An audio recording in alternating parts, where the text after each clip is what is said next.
Bonjour à tous, bienvenue sur la Brigade Rugby. Nous sommes aujourd'hui en compagnie de Baptiste Couillou, grand espoir du rugby français, capitaine du Loup et membre de l'équipe de France de rugby à 15.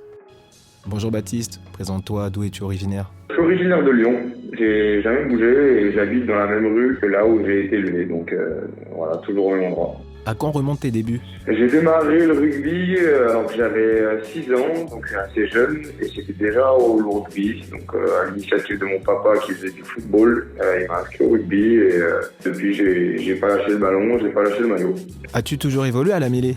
Non, pas spécialement, non. De base, j'ai eu une formation en tant que demi d'ouverture, avant de naviguer sur à peu près tous les postes de derrière. Lorsque j'avais 15-16 ans, j'ai joué un petit peu au centre, un petit peu à l'aile, un petit peu à l'arrière. J'avais fait vraiment tous les postes lors des matchs de la saison cadet et Crabos. Et puis sur la fin de mon année Crabos, j'ai été repositionné en tant que demi-mêlée. Et depuis, je me suis focalisé sur ce poste. Quel a été le regard de tes parents sur ta carrière ? Disons que ça a été différent pour mon père et pour ma maman. Ma maman, elle avait plutôt elle était plutôt attentive à mon parcours scolaire. Ce qui l'importait le plus, c'était que, surtout que j'ai mon bac et que je puisse assurer mes arrières. Et là où elle m'a vraiment soutenu, c'était par rapport à mes études. Voilà, elle m'a beaucoup encouragé. Elle a su mettre les moyens aussi pour que je puisse avoir accès à des formations me permettant d'avoir mon bac. Parce que c'est vrai que sur l'année de mon baccalauréat, en étant en sélection, j'étais beaucoup absent, donc elle était un peu préoccupée par la situation et je pense qu'elle était très concernée par le fait que je réussisse d'abord mes études avant d'être un bon sportif. Et puis c'est vrai que mon papa ayant été sportif dans sa jeunesse, il a fait carrière dans le foot, lui il avait un regard un petit peu plus de compétiteur, je pense, même si on n'a jamais senti une pression particulière. Je parle de on parce que je mets dans le même panier mon frère. On n'a jamais senti de pression particulière de sa part. Voilà, il nous a toujours éduqués de manière à ce qu'on soit heureux en tant qu'homme avant d'être heureux en tant que sportif.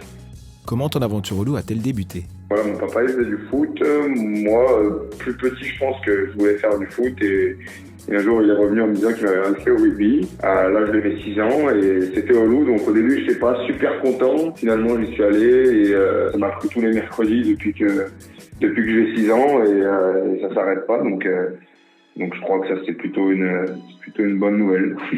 Quelles étaient tes impressions lors de tes débuts en équipe première ? Je veux dire, tu t'es retrouvé au contact de joueurs internationaux comme Frédéric Michalak, Dylan Armitage.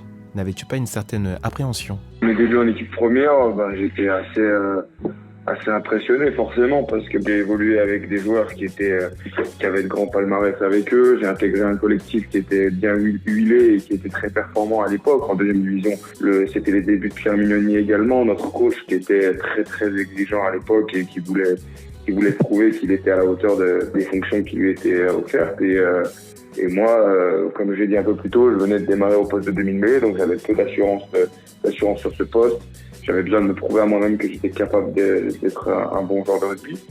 Donc voilà, c'était tout un tas de choses qui faisaient que mes débuts avec l'équipe première étaient assez impressionnants et que ça me mettait beaucoup de pression à l'époque. Ces dernières saisons, le Loup s'impose comme l'un des principaux outsiders du top 14. Toi qui as toujours évolué, ressens-tu le changement de dimension du club ? Ouais, évidemment. Je pense que c'est un club qui évolue énormément ces dernières saisons, tant d'un point de vue des infrastructures que l'on possède désormais, au niveau de la qualité et de l'effectif que l'on a. J'ai eu l'occasion de vivre des instants de rugby dans les 3 derniers stades du club et aujourd'hui de pouvoir évoluer à Gerland, je pense que c'est un grand pas pour montrer les ambitions du club. Ajouter à cela la qualité du staff et des joueurs. Je pense que on a des joueurs qui sont dominants et qui ont tous pratiquement des matchs internationaux à leur actif. Donc voilà, c'est tout un tas de choses qui prouvent les ambitions du club et je pense que c'est une bonne nouvelle. Ça prouve que le club est sur la bonne voie. Aujourd'hui, je pense que le Loup est un club qui se stabilise. Les joueurs ambitieux ont envie d'y venir, donc je trouve que c'est une très bonne chose pour le club. Au début de la saison 2018-2019, tu honores ton premier capitanat lors d'un déplacement à Castres à l'âge de 21 ans. Comment as-tu vécu cette expérience ? et de l'appréhension. C'était aussi un bel honneur et une belle preuve de reconnaissance pour moi au fond du club à avoir ce rôle, parce que je pense que voilà, c'est quelque chose d'important et ça représente beaucoup pour moi en tout cas d'avoir été capitaine à cet âge-là. Et encore une fois, c'était une belle preuve de confiance de la part de mon staff parce que j'étais jeune et c'est toujours délicat à 21 ans d'être dans cette position. Donc oui, c'était de l'appréhension, mais c'était énormément de plaisir surtout de pouvoir honorer ce capitana-là. Au début de la saison 2019-2020, tu es nommé capitaine aux côtés de Félix Lambé, cette fois-ci de manière permanente. Ne serais-tu pas un leader naturel ? Écoute, je sais pas, peut-être que oui, c'est évident, mais je pense que j'ai des qualités dans ce domaine-là et que si je suis là, c'est certainement pas par hasard. Après voilà, je pense que le fait aussi que j'évolue dans le club de ma ville et mon club de cœur, ça a participé à la décision du coach pour me choisir en tant que capitaine, parce que voilà, je sais que j'ai un affect assez particulier pour ce club. Et ça joue, c'est sûr. Donc oui, après, j'ai certainement des qualités de leader qui sont nécessaires aussi de par ma position. Donc voilà. Lors de la saison 2018-2019, tu es victime d'une grave blessure. Donc c'est une fracture du péroné avec arrachement des ligaments de la cheville contre Grenoble. À ce moment-là, tu passes 196 jours hors des terrains. Comment as-tu vécu cette épreuve ? C'est vrai que c'est pas un souvenir très agréable, hein.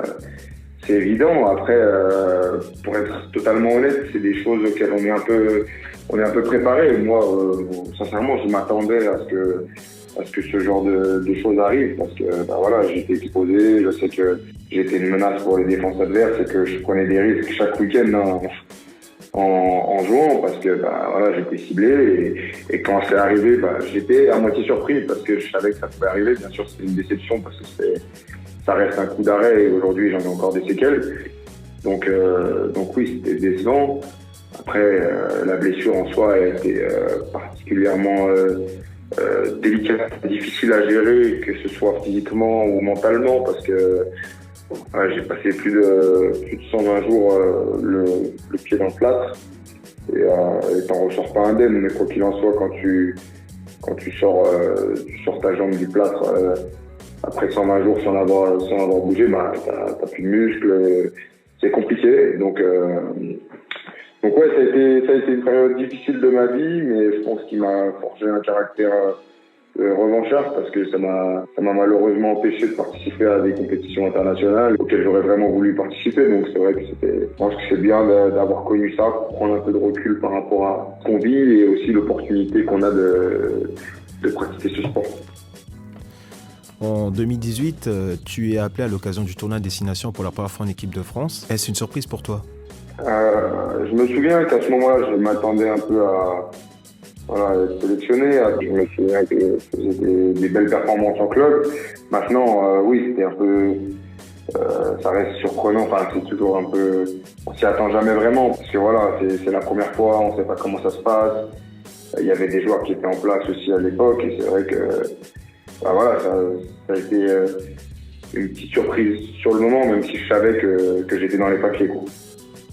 Lors de l'année 2020, tu effectues ton retour en équipe de France avec un nouvel encadrement, un nouveau projet, un nouvel environnement. En plus de ça, tu te retrouves en compagnie de ton ami et coéquipier en club, Dylan Cretin. Qu'est-ce que cela signifie pour toi ?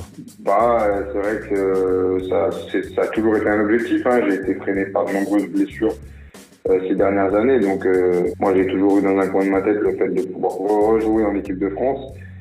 Et c'est ce qui m'animait lors de mes performances en club. Donc c'est vrai que j'y ai toujours pensé et ça a toujours été un objectif. En plus de ça, je pense que de pouvoir participer à ce genre d'expérience avec un ami dont je suis très proche, qui est Dylan, voilà, on a construit notre carrière ensemble, on a été au centre de formation ensemble. On a eu, même si on a eu des parcours différents, je pense qu'on a connu tous les deux des difficultés pour atteindre ce niveau, et on a même vécu ensemble pendant presque 4 ans. Donc on arrivait là tous les deux, et de pouvoir partager ces moments avec lui, c'est vrai que c'est quelque chose d'assez magique. Et aujourd'hui, on mesure quand même la chance qu'on a et l'opportunité qu'on a en tout cas d'être dans cette position. Donc c'est vrai que c'est valorisant de connaître ce genre de moments. Tu es nommé capitaine de l'équipe de France à l'occasion de la finale de l'Autumn Nation Cup. Comment as-tu accueilli la nouvelle ? C'est pareil. Le staff m'avait préparé à cette annonce et je l'ai pris avec de la légèreté parce que c'est un rôle que j'endosse en club aussi et que je vais pas dire j'ai l'habitude de gérer, mais voilà, ça m'a pas pris de pression supplémentaire d'être capitaine, même si j'étais conscient qu'être capitaine de l'équipe de France, ça reste quelque chose d'assez important. Et voilà, j'ai vu que ça demandait quand même beaucoup d'investissement et que c'était pas un rôle facile à endosser. Mais malgré tout, j'ai profité du moment. Je savais que c'était assez anecdotique parce que voilà, c'était un rôle, le rôle d'une semaine. Et j'en ai profité surtout parce que je pense que c'était magique et c'est quelque chose qui restera gravé à vie. Donc oui, c'était un très, très beau moment et une très belle semaine. À l'issue de cette rencontre, vous perdez de 3 points. Vous n'étiez pas très attendu. La presse anglaise parlant même d'une farce. N'as-tu pas été déçu au final de perdre de si peu après avoir fait douter les Anglais pendant tout le match ? Si, pas forcément. Hein. On est tous des compétiteurs. On joue tous dans des clubs professionnels en France. Et voilà, on s'était fait un peu, je vais pas dire maltraité, mais voilà, on nous avait un peu sous-estimé, je pense, au début de cette compétition, surtout avant la finale. Et je pense qu'on a répondu présent, donc déjà c'était une belle revanche par rapport à tous ceux qui pensaient qu'on n'en était pas capable.